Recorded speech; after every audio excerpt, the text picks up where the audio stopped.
Nazila Golestan, journaliste, opposante iranienne et porte-parole d'Iran à Mava. Bonjour. Bonjour. Nazila, le guide suprême iranien, l'ayatollah Ali Khamenei, s'est exprimé pour la première fois hier à la suite de la chute de Bachar el-Assad en Syrie. Quel a été, grosso modo, son propos? Oui, après 4 jours, il a cassé le silence. Il a fait un discours hier et durant ces 4 jours, aucun commandant de corps, les gardiens islamiques, ils ont fait aucune réaction.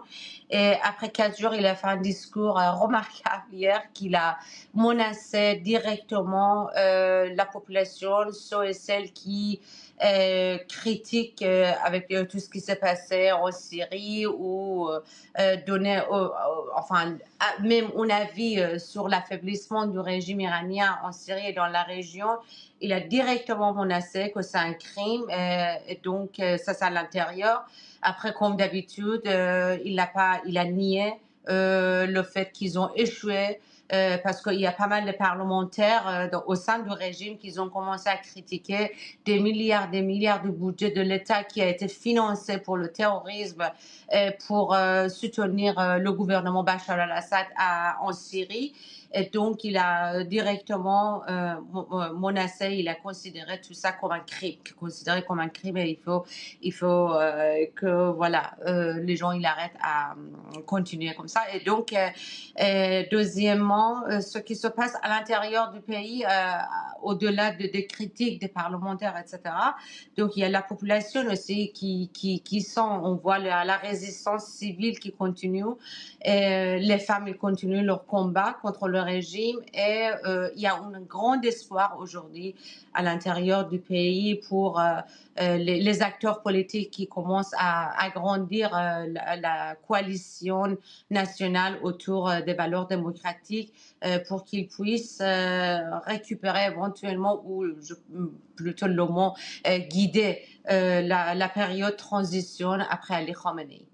Quel était jusque-là le rôle de l'Iran vraiment dans le soutien à Bachar el-Assad, et qu'est-ce que ça vient dire aujourd'hui, cet affaiblissement global, le fait qu'on dirait que le 7 octobre était fait pour changer le Moyen-Orient d'une façon que l'Iran, que la République islamique aurait souhaité, et au final rien ne se passe comme prévu aujourd'hui? Oui, bien sûr. Après tout ce qui s'est passé le 7 octobre, euh, il y a eu pas mal de conflits à Gaza, au Liban, et, voilà, dans la région. Il ne faut pas oublier le rôle de la Turquie aussi aujourd'hui. Et ce qui était très intéressant pour nous en tant que journalistes, Khamenei, il n'a pas nommé le nom de la Turquie, c'est juste, il a mentionné le pays voisin dans tout ce qui se passe aujourd'hui en Syrie. Par contre, bon, comme d'habitude, il avait tout sur le dos d'Israël et des États-Unis. Mais arrivée de Donald Trump à la Maison Blanche bientôt, le fait qu'il a été élu par le peuple américain, on se rend compte avec tout ce qu'il fait en ce moment qu'il y aura une nouvelle ordre dans la région, surtout au Moyen-Orient. Et c'est normal que voilà, l'Israël il cherche à protéger ses frontières vis-à-vis l'autre groupe islamiste qui vont prendre le pouvoir éventuellement en Syrie. Et donc, l'Iran, la République islamique, maintenant, ils savent que le jeu est fini pour eux, et que dorénavant, tout dépend comment les stratégies qu'ils vont jouer. Est-ce qu'ils veulent continuer les discussions, les dialogues avec des Américains encore en cachet, non transparents, derrière les portes, ou ils choisissent de changer leur stratégie vis-à-vis leur population et vis-à-vis l'Occident? Est-ce qu'ils veulent continuer? Tout ce qu'on a entendu hier, c'est toujours insister sur le fait qu'ils n'ont pas perdu leur pouvoir dans la région, leur pouvoir chiite, et en même temps, il insiste à continuer la résistance envers de l'impérialisme, le sionisme, etc., tous les slogans qu'ils donnent. Mais la vérité du terrain, ça nous montre au contraire qu'ils ont perdu complètement. Et je pense avec l'arrivée surtout de Donald Trump, il y a pas, ça va pas durer à mon avis. Il y aura beaucoup de pression maximale, surtout sur les sanctions, et en même temps vis-à-vis tous les mouvements qui sont à l'intérieur, ils sont beaucoup affaiblis, et donc il y aura beaucoup de changements à mon avis pas très très loin en Iran. Est-ce que l'un des risques, quand il y a un affaiblissement, comme ça extérieur de la République, islamique d'Iran, c'est qu'il y ait un durcissement de sa politique, à l'intérieur, notamment, la répression des opposants politiques, des femmes? Est-ce que, c'est un mouvement que déjà là vous observez depuis, quelques jours? En fait, vous savez, il y a eu pas mal de mouvements pendant ces 2 décennies, dernières décennies, mais le mouvement Femmes, Vie, Liberté, il avait son originalité, c'était très fort et ça continue. Parce que les stratèges du régime, ils pensaient que c'est un mouvement comme les autres, ça va être fini 3 mois, 4 mois, 5 mois. Et je pense qu'ils ont beaucoup sous-estimé le rôle des femmes iraniennes. Ça continue. Hier, justement, j'ai reçu une femme iranienne, elle s'appelle Parasu Ahmadi. Elle a fait un concert, elle l'a appelé concert fictif. Et, je vous enverrai si vous voulez la publier. C'est magnifique. Elle est comme nous ici. Elle fait un concert, mais dans une salle où il n'y a pas de spectateurs. Et donc, elle parle. C'est comme une chanteuse qu'elle est en train de faire son concert. Elle l'a publié sur YouTube. C'est la deuxième chanson qu'elle le fait.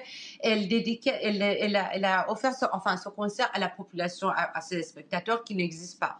Et donc, quand on voit la résistance qu'il existe, même s'il augmente la répression, on avoue avec la loi pour le hijab qu'ils ont essayé de passer au Parlement, même leur propre ministre, il y a un ministre au sein du régime qui a parlé à leur propre télévision, qu'il a dit c'est une loi que la population n'accepte pas. Pourquoi insister?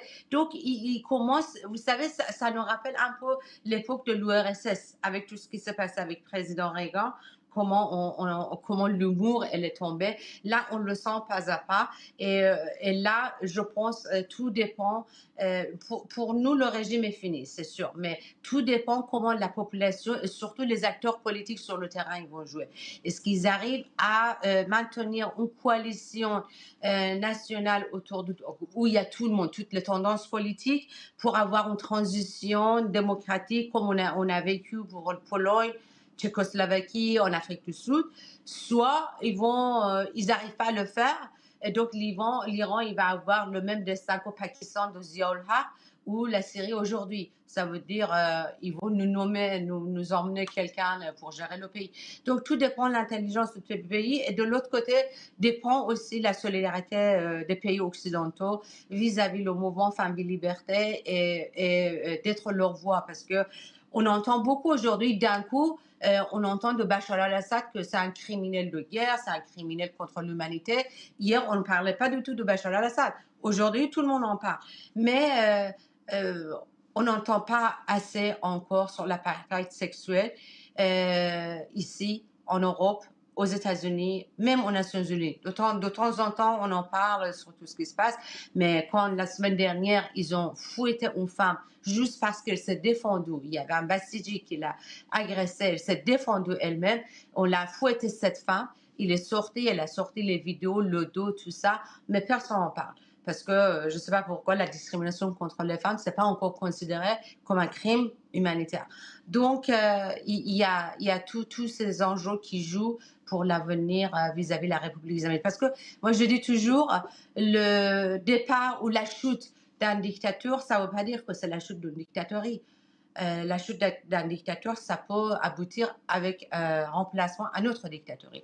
Donc, si vraiment on a une volonté politique en Occident pour que la dictaterie, il y a une chute de dictaterie dans ces pays-là, il faut aider le mouvement démocratique dans ces pays. Dernière question, Nazia Golessan, vous dites qu'il faut aider. Est-ce que concrètement, ce serait, vous l'avez évoqué, les sanctions peut-être qui pourraient être renforcées contre la République islamique d'Iran? Est-ce que c'est efficace? Et on voit en même temps que typiquement sur le sujet de l'enrichissement nucléaire de l'Iran, on dirait que ça continue à progresser.